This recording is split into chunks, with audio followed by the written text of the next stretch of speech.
producto de tantos videos que suben en todos los grupos que pertenecemos, el espacio de memoria está un poco limitado y hemos tenido que ir borrando algunos otros videos que entendemos que no son de tanta utilidad.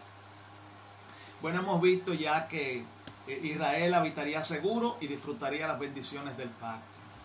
Todas las naciones, el mundo entero, anda en busca de paz, buscando la paz. Israel también tiene mucho tiempo anhelando, deseando habitar confiado, habitar seguro. Sin embargo, sabemos que los vecinos que les rodean no tienen muy buenas intenciones para con Israel. Y es precisamente esta incertidumbre de Israel que espera ya que llegue ese momento de la promesa, de la paz duradera, lo que lleva, lo que induce a Israel a participar en la firma del pacto por la paz que el anticristo presentará a las Naciones Unidas. Precisamente este anhelo, esta ansia de paz que Israel tiene, lo llevará a confundir el momento y se dejarán engañar de este personaje que le promete paz y seguridad, y que sabemos ya que pasado la mitad de un tiempo,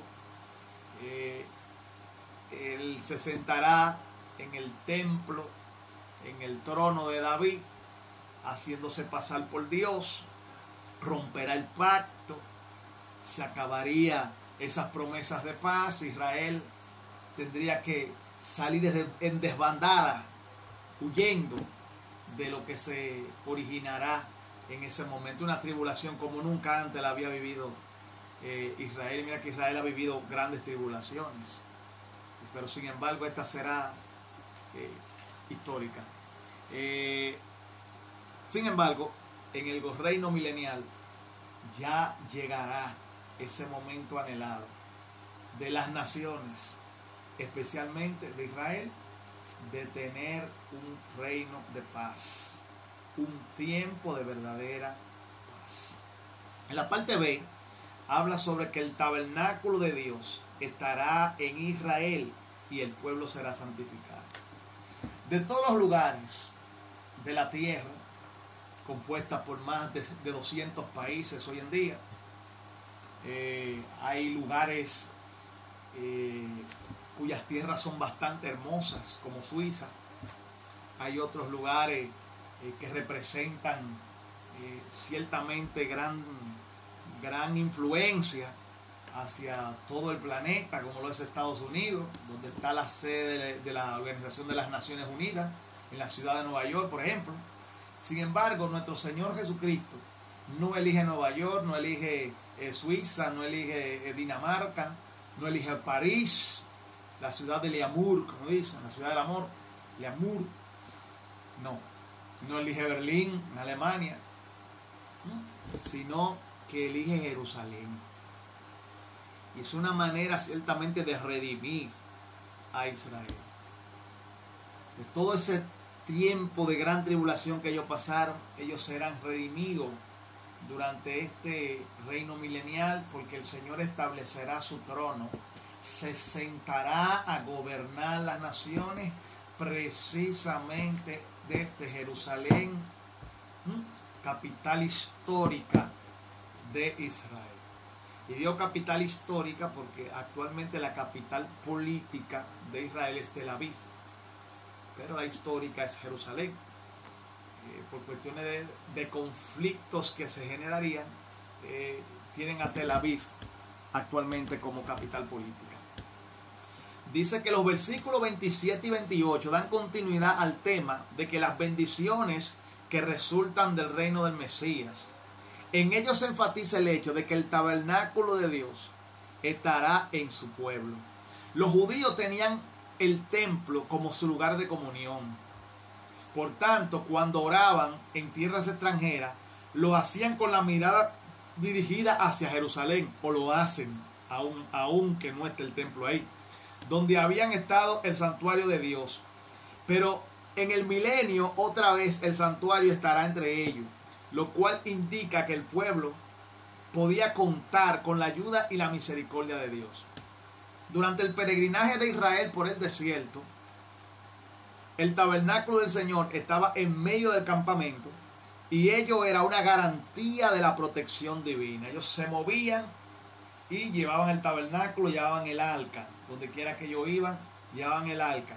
Y eso para ellos le era una garantía, le daba seguridad de que Dios estaba en medio de ellos. En el peregrinar en el desierto igualmente, iban con esa garantía de que la presencia de Dios estaba entre ellos. Y precisamente ahora, en el reino milenial, tendrán la más grande de las garantías de que el Señor habitará entre ellos, porque el mismo Señor Jesucristo se sentará a reinar las naciones desde Jerusalén. En el verso 28 aprendemos un beneficio que tiene la presencia del santuario de Dios entre el pueblo. Las naciones sabrán que Él santifica a Israel. A través de la historia, el Señor ha dejado ver a los paganos el privilegio que significa ser el pueblo suyo, con los favores y misericordias que ha extendido a Israel, que actualmente aún se manifiestan. En el año de 1967 se dio una guerra entre Israel y varias naciones, una coalición de naciones árabes, que se llamó la Guerra de los 6 días. Y se llamó así porque literalmente al 7º día Israel descansó de esa guerra, porque en los primeros 6 obtuvo la victoria contra todos sus enemigos. ¿Cómo lo obtuvo?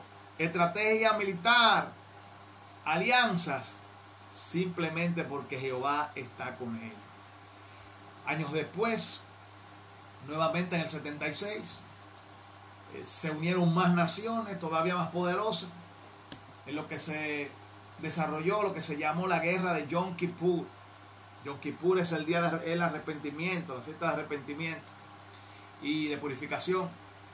Y Israel no solamente venció a todos los enemigos, sino que incluso se adjudicó la península de Sinaí de manos de los egipcios. Y tuvieron los egipcios que clamar a las Naciones Unidas para que Israel le devolviera esa península.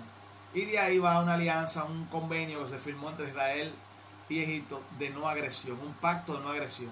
Por eso hoy en día ya Egipto no participa en ninguna coalición en contra del pueblo de Israel. Así concluimos esta segunda parte. Damos nuevamente apertura 10 minutos para cualquier comentario que ustedes quieran realizar sobre este tema en particular.